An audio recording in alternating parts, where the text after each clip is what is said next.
Car accident महरोई अनी सिरे अहुम सोकले। Chief minister N Birendra project तरुक संगाख्रे लुपा क्रोर चामग मरफुगी प्रोजेक्ट निफुग तरुक अमसु उरेप उयुंग तमख्रे। नुपी थिलौ यादे हाइबगी मपाबु नोंमैना मकुकते सुदुना थुगायरंबबु यानिंगदब फोंदोक्तुना वाकत मिपम चथख्रे। रंजन मिहात चेनब मियोय अहुम फाखिबग लोइनना केस असिग मरी लेनना पुलिसना कौखलुब मियोय अमा सिरे। यामना नुंगाइतब लंबीगी थौदोक अमदा ngasi नुंथिल पुंग 2:40 ताब मतमदा इम्फाल ईस्ट हाइंगांग पुलिस स्टेशन की मनुंग चना लेबा कंगला संगोम संग इचौ मयादा I-20 कार अमा नासिक पांबी थोमजिंदुना एक्सीडेंट थोकपदगी गाड़ी अदु तोंगलप महिरोय अनी सिरे अहुमना सोकले। थौदोक अदुदा महिरोय अनी अदु मेसी अमदी पायोनियर एकेडमी दगी क्लास 11 तमलिबा ngakतनी लेखिदब महिरोय अनी अदुदी पाउनम पायोनियर एकेडमी की क्लास 11 तमलिबा टेक्चम थोइहेनबा चही 33 अपोकप पिसक अयांगपली मुतुम लेकाय अमदी मेसी की क्लास 11 तमलिबा महिरोय गुरुमयुम बुस शर्मा चही 53 अपोकप संतोष अयांगपली दगिनी मगोइसिंग अदु कोंगपाल दगी नीलसन शर्मा अमदी फिजम रोनाल मैतई अपोकपा रामानंद सिंहा सोइबम लेकाय दगिनी एक्सीडेंट थोकलिबा अंगांग मचुगी I-20 कार अदुगी रजिस्ट्रेशन नंबर ना MN06 LA 9467 नी गाड़ी असिन इम्फाल तमना थोरकपा मतमदा लंबीगी मताइदा लैबा पिलर अमदा थोमजिनबदगी गाड़ी अदुगी ममांग थंब सरुक याम थीना सोखी असोकपसिंग अदु पुरोंगपाट की जेनिम्स हॉस्पिटल दा हौजिक लाइकनरी मियोय अनिदुगी फिबमसु लूना लैदि हाइरी। Chief minister Nongthombam Birendra home department अमदी प्लानिंग डिपार्टमेंट की मखादा पाइखलप तोंगान तोंगान प्रोजेक्ट तरुक संगाख्रे लोइनना home police planning HADP transport minority affairs information technology tourism election अमदी महुर डिपार्टमेंट चिंबगी मखादा पाइखलकदब तोंगान तोंगान प्रोजेक्ट निफु तरुक की उरेप उयुंग तमख्रे। पाइखलकदब प्रोजेक्ट अदुगी सिगी अपुनबा सेनफम असी लुपा क्रोर चामग मरफुनी लोइनना मणिपुर की पुवारीगा सागोनरबा मरु ओइबा मफम अमा ओइबा कंगलागे नोंपोक थोंग अथुबा मतमदा साबा हौरगनी हाइना चीफ मिनिस्टर फोंदोक्ख्रे। प्रोजेक्ट संगाखिबा सिगी अनौबा प्रोजेक्ट निफु तरुक थबक ओइना पाइखनबगिदमक्ता उरेप उयुंग तमखिबगी थौरम असी ngasi अयुक CM की सेक्रेटरीट लैबा मियामगी नुमिकी थौरम पांगथोकफमदा पांगथोकखिबनी। थौरम अदुदा चुंगसिनबा सरकार असिगी मिनिस्टर MLA सिंह मरी लेनबा ऑफिशियल सिंह सरुक याखी। थौरम अदुगा मरी लेनना चीफ मिनिस्टर एन बीरेन्द्र वा ngangbada फोंदोकखिबदी सरकार असिना चिंग तम अनिमक्ता थोंग मानना चाउखनबा होनरी लोइनना चिंगी सोथरबा मफमसिंग चाउखनबगी थबकता पुखतपा थबक पाइखली। सरकार असिना चिंगी लमदा पाइखलिबा थबकसिंगी मनुंगदा डॉक्टर अमदी नर्सिंग की लेफम चाफम महिरोइसिंगबु लाइरिक ताकपी दिबो ओजासिंगी लेफम चिंगबा तोंगान तोंगान मफम 53 पाइखतपा हौरे। मफमसिंग अदुदी चुचामपुर सिंहाट बोरबेक्रा जिरीबाम तमेंगलोंग तामे नोने कांगपोकपी सेनापति माओ पौमाता साइकुल जेसामी उखुल कामजोंग चांदेल चपीकारोंग मोरे तौसेमनी सेमगलिबा डॉक्टर नर्स अमदी ओजासिंगी थुंगफम ओइबा मफमसिंग असिगी मनुंगदा चुचामपुर सिंहाट अमसुंग बोरोबेक्रादी ngasi संगाबा असि यावरे अतै संगाद्रिबसिंग असिसु चलिबा चही असिगी डिसेंबर फाउगी मनुंगदा थबक लोइसिंदुना संगानबा होनगनी। सिंगी मफमसिंगदा लैरिबा अना लायंगसिंग स्कूलसिंगी मफमसिंगदा डॉक्टर नर्स अमदी ओजासिंगी थुंगफम चाफमसिंग असि निंगथीना पीदुना पोस्टिंग मफम अदु नुंगाइना लैदुना थबक पांगथोकनबा सरकार असिना honorary. ngarang numidang pung 7 rom taba matamda Imphal East ki Sagolmang Police Station ki manung channa Tiger Camp ta sakhangdaba nongmai paiba lalhobuni haijaba mioi kharana mapamda halaktuna leiribi machanupibu nupa mayumda thilau yadi haiduna nongmai banna suduna phurambadagi soklaba nupi mapadu tangjafam piuba mioi amasu phurambadagi sokle hairi। soklaba mioi adugi maming Maithem Sanajaubu Chahi Nifumathoi Apopa Kunjakeswar Kawi Thaudo Adugi Matangda Khunjasingna Phongdorokpada Tiger Camp Mamang Leikaida Thonauja Manitombagi Masanupi ama Lausang Khongdagi Ngangom Santa Kauba Miyoi amada Mayum Paluraga Miyod Minai Kya Chatharakpadagi Mapamda Halaktuna Laibani Haukiba September Taramangada Masana Masabu Lalhobani Haijaba Miyoi Ani Laklaga Manitombada Masanupi Dubu Santagi Mayumda Thilaknaba Akanba Wafam Hairamki Hairi Masigi Matungda Ngarang Numidang Pung Mapan Minita Rom Tabada Nomaithem Sanajaubugi Mayumda Nomai Achouba amadi Masa Paiba Miyoi Ani Laklaga Manitombabu Thirambani Sakangdabasing aduna Sanajaubugi Makokta Nomaina Subadagi Makok Kaiki Manitombada Kubakna Thaduna Ubhallaga Phuki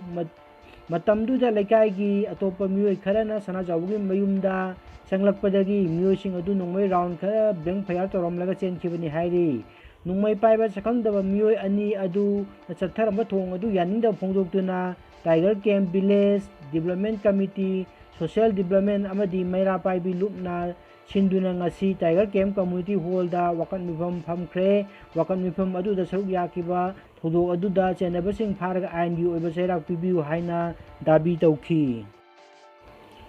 Haukiba September tang mari ga ayu pung 10 makhairom tab matamda Churachandpur District Headquarter gi Tuibongda Laiba State Bank of India branch tagi lupa crore amaga lupa lakh 35 gi senfam lauthok tongan ATM boothsingda paisa hapchinba chatnaba thorang tawringaida sakhangdaba khulai paba khupu amana nongmaina kapsinduna attack tawbadagi writer safeguard group ki aramba ranjan maite hatpada chenaba miyoi ahum ngarang pulisna phare pharba miyoi sing adu dagi lupa lakh 10 gi senfam recover tawre hairi ranjan mek mai lena Churachandpur police na phagla miyoi ahum adu di B Thangkhanmu Chahi Nifu Apokpa Laikhidraba B Tangkhokam Churachandpur B Munhoi Village K Somen Chahi Kunthra Toruk Apukpa K Achouba Churachandpur Jongbe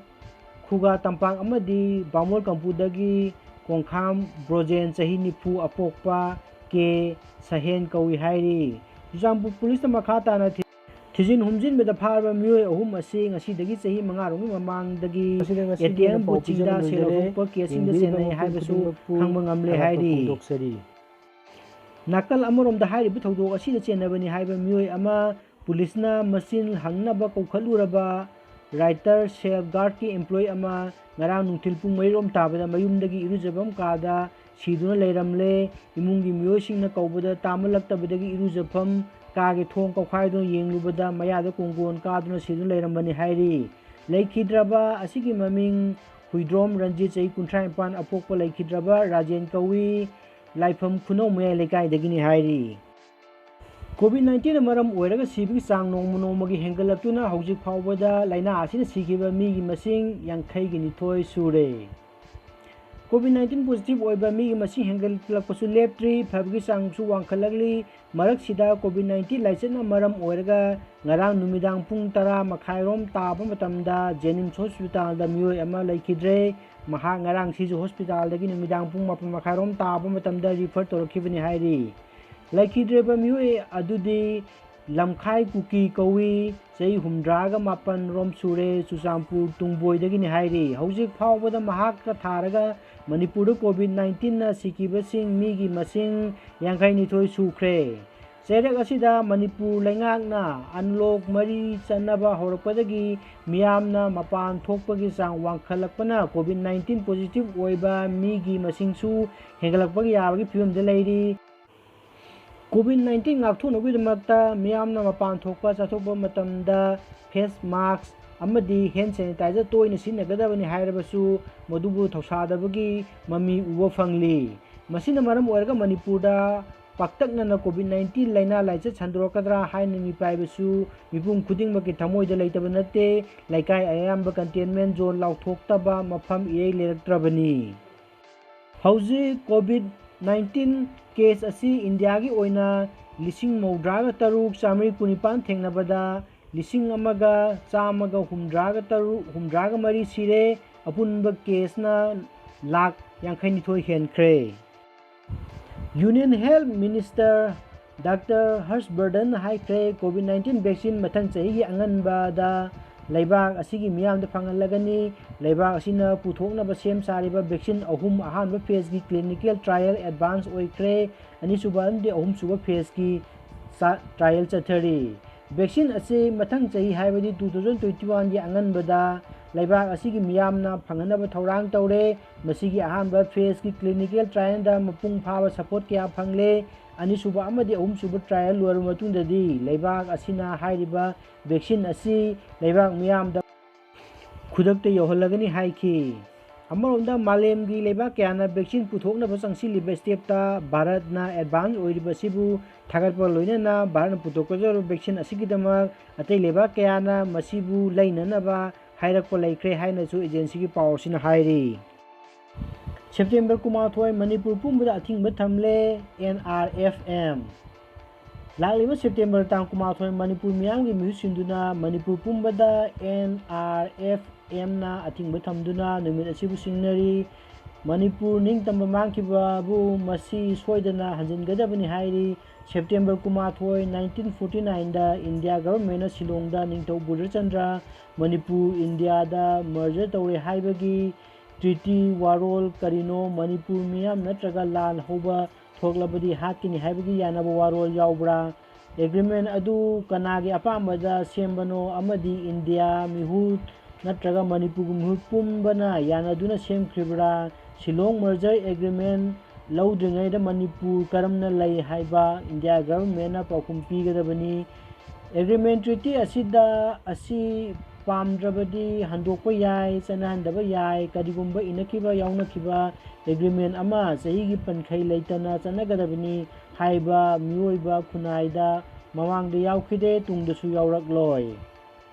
फैरुकी दकारोक model village ओइना सेमगलगनी minister TS Radheshyam Jammu Kashmir खुथोंगनबदा terrorist अहुम सिरे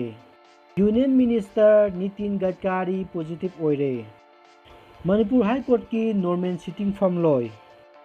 education department engineering की wing असी सोलोन ख्रे तांग ट्राम्पल थामापल लिसिंग अनिग कुनगी राशिफोल की पाउदम मेस कया अफब यौदे ब्रिज अफब ओय मिथुन उंगबा चरांग नबा दाव यादे कर्कट अफब ओय सिंहा वाखल लौसिल थोकते चरांग नै कैन्या कानबा फंग यौदे तुला अफब ओय ब्रिचा अफब ओय धनु कया अफब यौदे मकर अफब ओय कुंभा अफफत यानै मीना अफब ओय मतंग असि यंगबिनो मुपिम खुदिंगपु थागब फोंदोक्सरी अमदि चैनल असुबु लाइक अमदि सब्सक्राइब तौबियु।